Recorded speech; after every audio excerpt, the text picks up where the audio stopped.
Okay, so this is chapter 4, culture review. All right, and there are two things that we focused on with culture, and that was pop culture versus folk culture. Looking at the sources of both of those, we talked a lot about the fusion of culture, and so we're going to try to fit a lot of those things in. All right, so if we look at the midterm study guide here.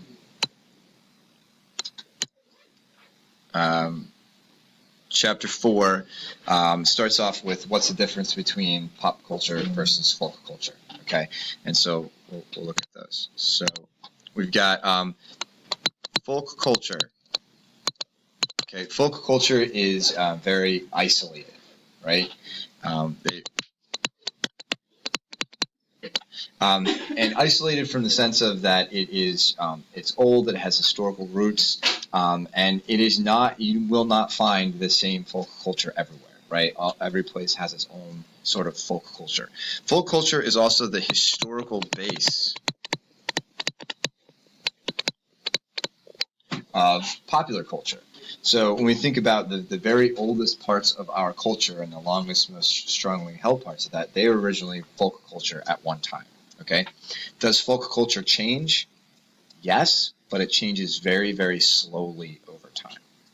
Okay, so it's not as if folk culture never changes, but it just changes slowly. And sometimes people are resistant to those changes. And we looked at some of those examples, like particularly related to language and those sorts of things. Okay, folk culture can diffuse, but it diffuses through relocation diffusion.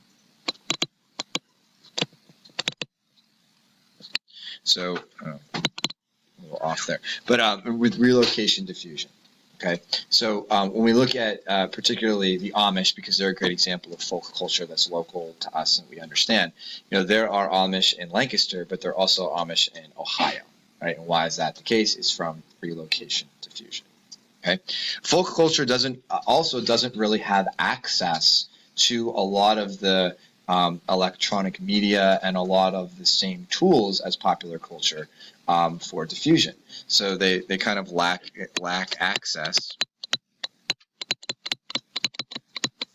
to things like, particularly in today's day and age, television, the internet, social media, those sorts of things. And that's another reason why folk culture doesn't really change quickly, and it's another reason why it doesn't diffuse rapidly and quickly. Okay, does that make sense? Okay. So the other part of that question is then, what is popular culture, right?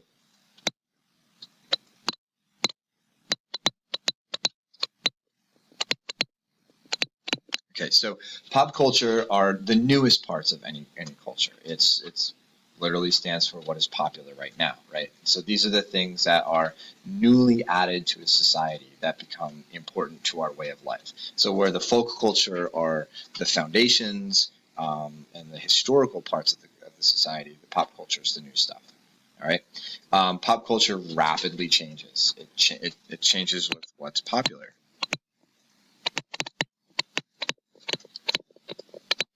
Okay, and pop culture diffuses easily, right? And it diffuses quickly through expansion diffusion.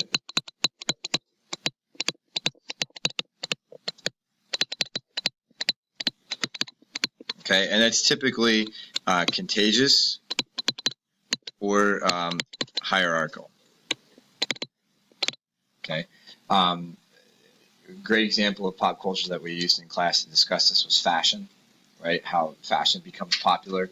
It either becomes popular because a really famous person wore it and it goes viral on social media, or because it starts in power nodes of London and New York and then slowly diffuses out. That would be hierarchical diffusion. Okay, pop culture has greater access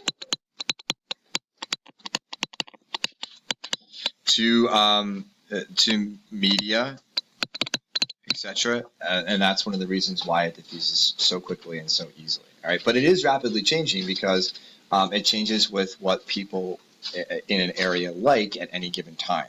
So if we think about like our clothing as a good example, clothes in the 90s are a little bit different than they are now, 20 years later. Okay, they're not drastically different, but some of the styles and some of the trends that are popular change. Same thing with television shows and movies and music and all those things that meet the standard of pop culture. They all change, and they change rapidly.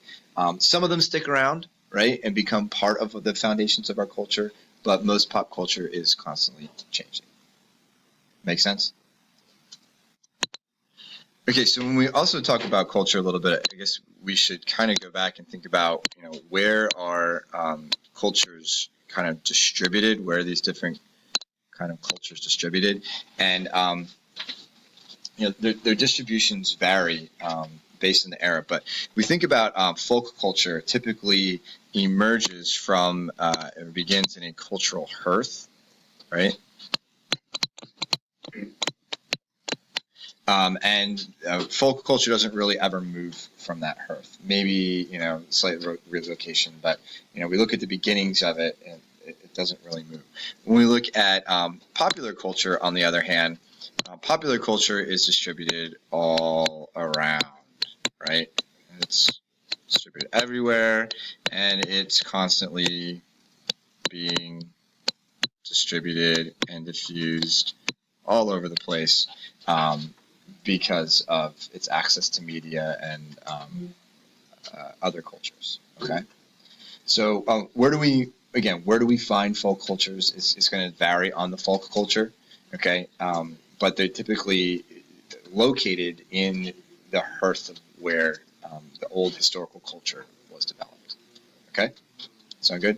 All right. So to give you kind of an example of all of this, one of the examples that we used was housing styles in the U.S., right? So I'm going to draw a really bad map of the United States of America. There's Florida, right? There's Great Lakes and all that. Okay, so we have the three regions of the United States. We've got New England, and the Mid-Atlantic, and the South. And we looked at housing styles and how they diffused, right? So we talked about things like the front wing and gable and the Cape Cod, having that cultural hearth here in New England. And then as people moved, they brought those housing styles with them into the Midwest and a little bit into the Mid-Atlantic, right? We talked about homes like the I House and the old colonial home being developed in the Mid-Atlantic, and same thing, as those people moved to the West or down in the Mid-Atlantic, we start to see that there. And then places in the South having the old shotgun row home and homes like that. And again, as they move, those houses are distributed throughout there, right? So that kind of gives you an idea of hearth and movement and diffusion, right? That's something that you should probably go back and look at, is U.S. housing styles. I'm not going to go over every single one in this video, but take a look at that and the diffusion pattern.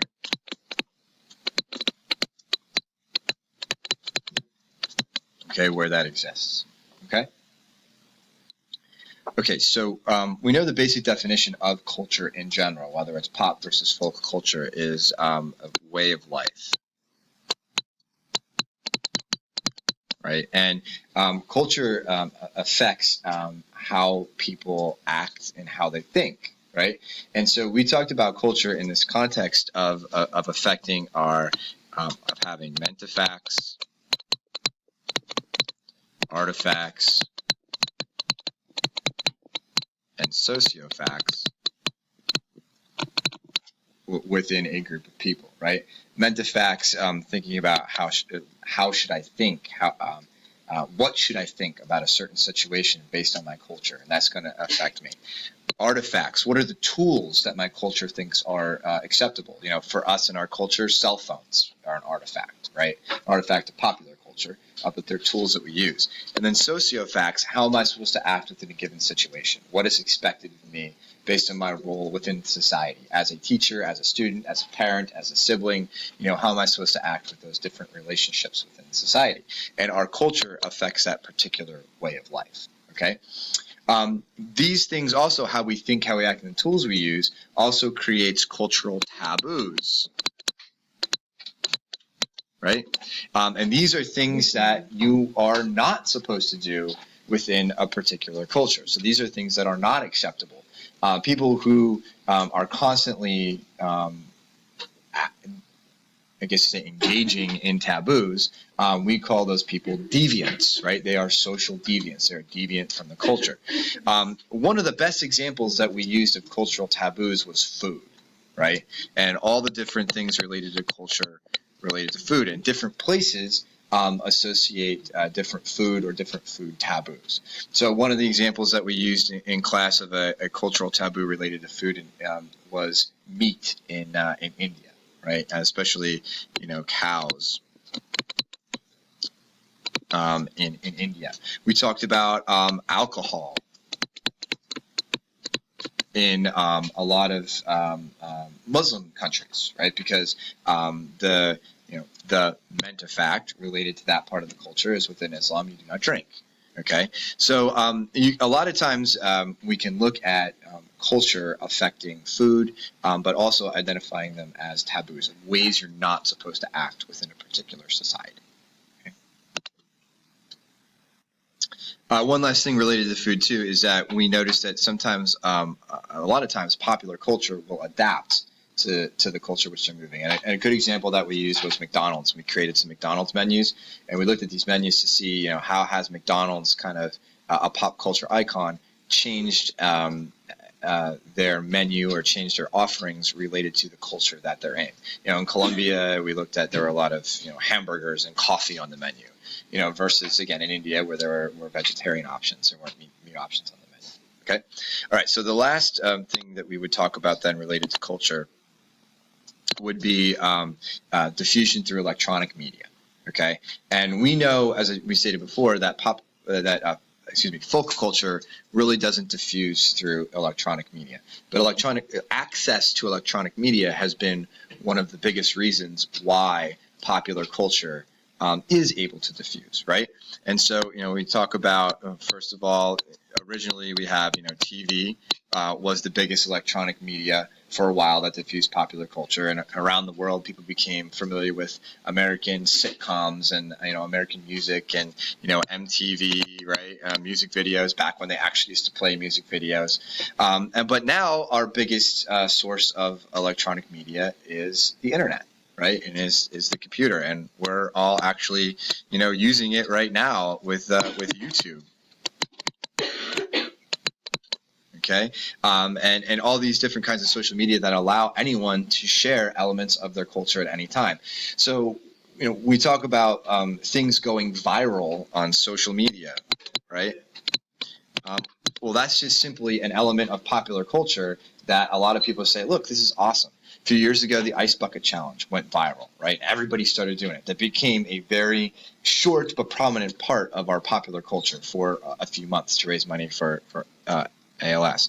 And same thing with any kinds of music, music videos or things like that. People, Ellen is a great example of things going viral. She'll bring something onto her show, some little kid singing a song, and then all of a sudden it's got 12 million likes on YouTube or Instagram or whatever, and it's gone viral. Okay, and so but the point is that people around the world that have access to the social media also have access to popular culture, and this helps lead to that term that we talked a little bit about earlier in the year, and that is, let me get it, globalization.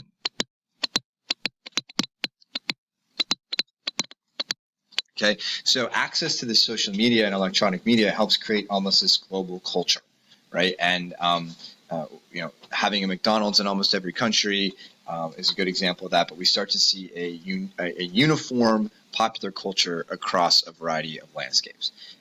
Some places fight globalization, as we saw in other elements of culture, like with language and religion and with ethnicity. There are people that fight back against that and cultures that fight back against it, but it's largely this access to electronic media that helps create this globalization of culture. Okay, so that's our pop versus folk culture review and our general culture concepts. If you haven't done it yet, take the quizzes and see how much you know.